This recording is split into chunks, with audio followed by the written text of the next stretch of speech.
Hey everyone, Michael O'Brien here, and today we are going to talk about the difference between close-up, parlor, and stage.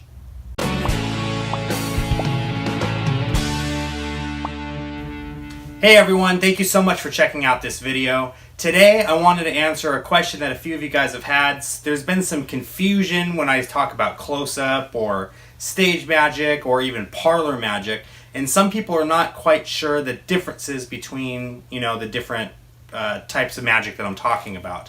Now, obviously, when I say close-up or stage, I'm talking about, close-up magic versus stage magic. That's pretty obvious to everyone.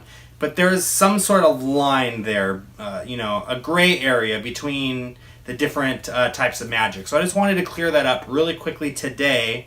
And not only talk about the differences between the three, but also the type of magic that you should be performing in the three. So in case you are trying to perform the wrong kind of magic in that area, I can save you a lot of time and a lot of headache from trying to figure out and fail on your own. Learn from my mistakes, because I've made plenty of them. But anyways, let's start off with close-up magic. Now, close-up is typically performed in a very intimate environment, obviously very close up. The audience size is usually no larger than about 30 people, maybe 35, depending on the situation and how many people you can kind of jam in a close space. The person furthest away from you will probably be about 15 feet or so that they can really see everything that's going on and oftentimes directly participate in the magic that's happening. Now, the type of magic you're going to perform when you're performing close-up is, of course, close-up magic.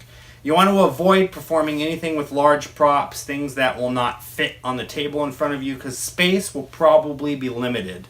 When you're performing close-up magic, you're either performing in an intimate theater, again, that seats about 30 people, or maybe if you're doing like a birthday party, for example, you'll be performing on their patio or in their living room. So tight, it's a very tight space, not a whole lot of room. Make sure that you're not carrying a lot of big props with you. You want to perform close-up magic, magic with cards, coins, sponge balls, the close-up linking rings, anything like that. Let's go ahead and skip over to stage magic now. Stage is the exact opposite. Stage magic can be on an actual platform, like on a stage. Not always, doesn't necessarily have to be on a platform, but the thing that differentiates it from close-up magic is that you're performing for a very wide audience, usually over 100 people. And it can be 100 people, 200 people, 500, 1,000, 10,000. It doesn't matter. If you're performing stage magic, you want to perform, if you're performing on a stage, you want to be performing stage magic. Now, stage magic will come in a couple of different forms. Number one, stage illusions. Obviously, the big boxes, the trunks, sawing a woman in half, like a metamorphosis type of effect, zigzag boxes. Any kind of grand illusion will work perfectly on a stage. Another type of magic you could perform is manipulation. So, for example, card manipulation, like making cards endlessly appear out of your hands, or maybe billiard ball manipulation, or even work with birds, like a dove routine, for example, where you're making birds magically appear. The type of magic that needs to be performed on stage needs to be very grand, very large, and very visual so that everyone can see what's going on. Now, the larger the group you're performing for gets, the less likely you are to even consider putting any kind of close-up magic in your stage act. If for some reason you absolutely need to have some close-up magic in your stage act, I would highly suggest investing in some kind of rear projection screen, like a giant screen that's behind you with a video camera recording what you're doing and displaying it on the screen. That way everyone in the audience can see exactly what's going on. Now, the one that's in the middle, and this is the one that kind of causes the gray area and kind of a little bit of confusion for everyone, is parlor. Parlor is somewhere in the middle of close-up and stage. Usually more than 30 people, but less than 100. The person furthest away from you is usually no further than about 30 feet away. Now, they're not going to quite be able to see everything that you're doing if you're performing close-up magic, but also the room is intimate enough that you're not really going to be able to perform any grand illusions. You can get away with performing some stage magic like manipulation. You could perform like a dove routine in a parlor situation if you really wanted to. If you are going to perform illusions, you want to use smaller props. You don't want to use the grand illusions, but smaller props like the hippity hop rabbits, for example, or the multiplying bottles, or like the peanut butter jelly trick where you put the peanut butter and jelly on the table and they're switching places in the tubes and all of that stuff.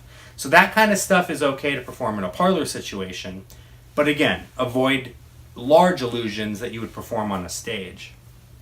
Now on the opposite end, it is okay to perform some close-up magic in a parlor situation, but there are certain types of effects that you want to avoid. For example, let's just say I wanted to perform a card routine in a parlor situation.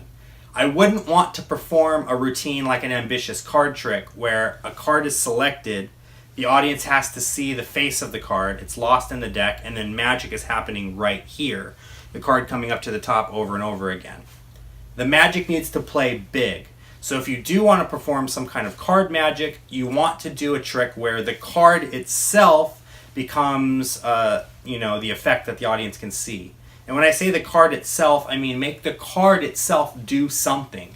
Maybe you can have the card torn, burn the pieces so that they vanish, and then have the card reappear in some kind of an impossible location with the spectator's signature on it, like in a lemon, or in the back of the room underneath someone's chair, or something crazy like that. An effect that I perform is a card to pocket routine. Now you can get away with the card to pocket routine because they're not so much focusing on the face of the card, but they're more focusing on the act of a card, which is pretty large, about this big, jumping into the pocket. They can see the cards coming in and out of the pocket. Now, you might be asking yourself, yeah, but how do they know it's the spectator's card that's going to the pocket? This is where a little bit of audience management comes in. When you have a volunteer come up with you and they sign the card, it's really easy to just turn to them, show them the card, and say, is this your card? They will say yes. You could show it to the audience, and the spectator here, reacting to the fact that you did find their card, is going to clarify for the rest of the audience that you indeed did find the correct card. So it won't cause any confusion to the audience. Now, again, you could technically perform that on stage just like that, but now the audience is going to struggle to even see the cards going to the pocket. They're going to struggle to see the card torn and restored.